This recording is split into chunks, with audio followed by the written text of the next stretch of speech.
Bonjour tout le monde. Dans cette section, on va regarder comment organiser un cluster qui commence à avoir beaucoup de déploiements, qui commence à avoir beaucoup de pods. Donc, jusqu'à présent, on vient de voir comment faire travailler différents pods ensemble. On a vu qu'à chaque fois qu'on crée un service qui se rattache à une application, on a une adresse DNS qui vient se rattacher avec ça. Donc, on peut facilement comprendre que si on commence à avoir un très gros cluster avec des centaines, des milliers, voire des centaines de milliers de déploiements, des centaines de milliers de pods, à un certain point, ça se peut qu'on ait des conflits dans les différents noms des différents services que je suis en train d'établir. Donc, pour être capable d'avoir une meilleure organisation, une meilleure granularisation de mes différents déploiements, de mes différents pods, on va rajouter un concept qui est l'espace de nom, le namespace. Donc, le namespace, on peut le faire apparenter à une espèce de dossier qui va englober plusieurs éléments à l'intérieur.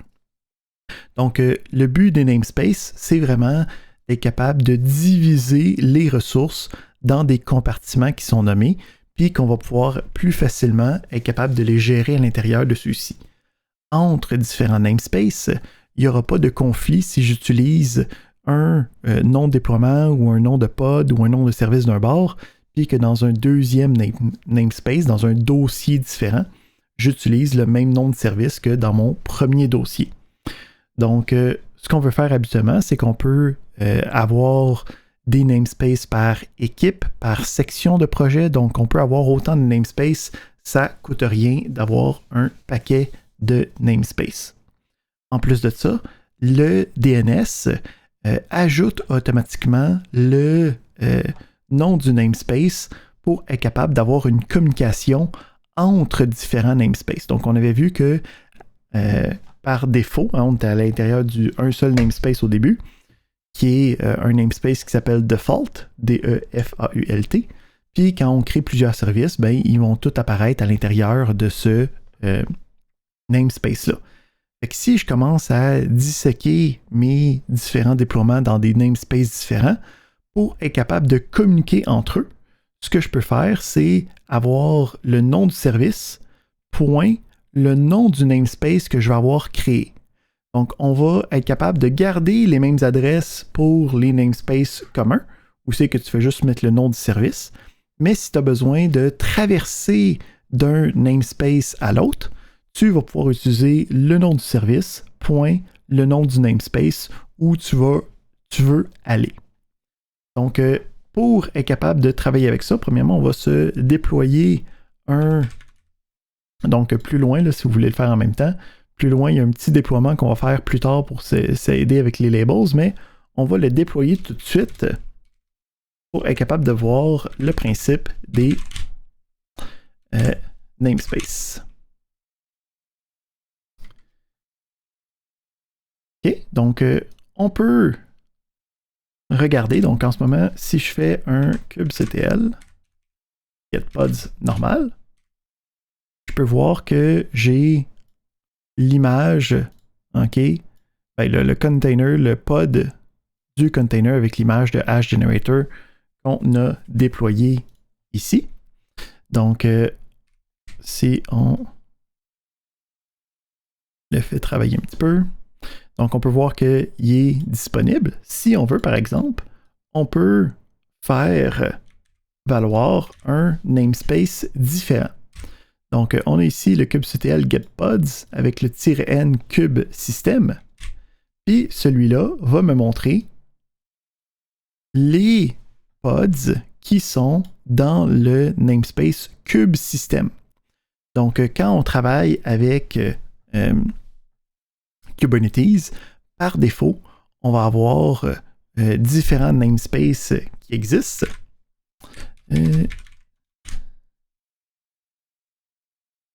Donc, on a le namespace default, on a le kubesystem qui est comme l'administration du cluster.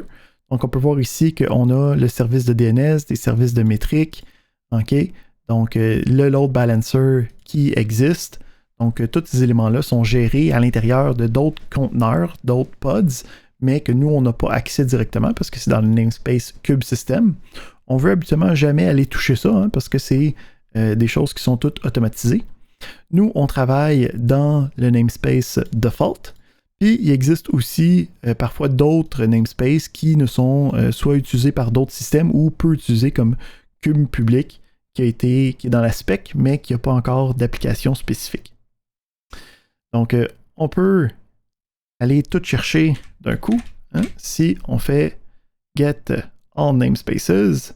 Puis, à ce point-là, on peut voir ici, hein, on a les defaults okay, qui existent mélangés avec nos cubes système. On peut voir qu'il y en a hein, à différents niveaux, les réplicas, les deployments, les pods et ainsi de suite.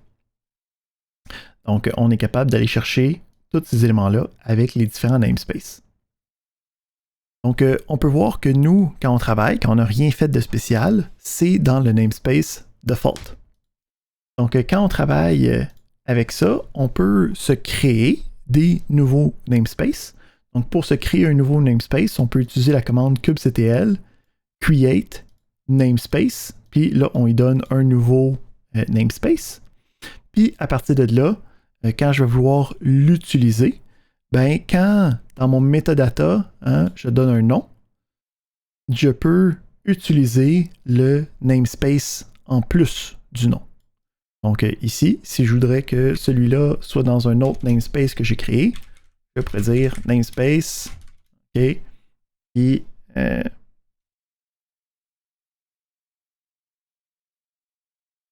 chose comme ça. Ok, donc je suis en train de faire mes exercices, je veux que ce soit dans ce namespace-là. Fait que ce que je peux faire, c'est kubectl create namespace. Exemple. Là ici, j'ai dit dev ops Kubernetes. Ça le crée. Puis quand je refais ce déploiement-là, ok, donc je vois le redéploiement. Puis là, quand je vais faire un get all, je devrais être capable de voir que j'ai maintenant le nouveau namespace qui a les différentes actions à l'intérieur.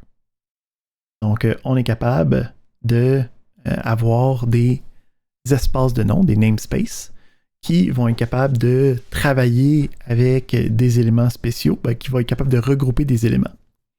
Quand on veut commencer à utiliser un namespace à outrance, okay, donc tu es une équipe, tu vas toujours utiliser le même namespace qui ne devrait pas être le namespace par défaut. Tu peux utiliser une commande qui va changer le namespace par défaut.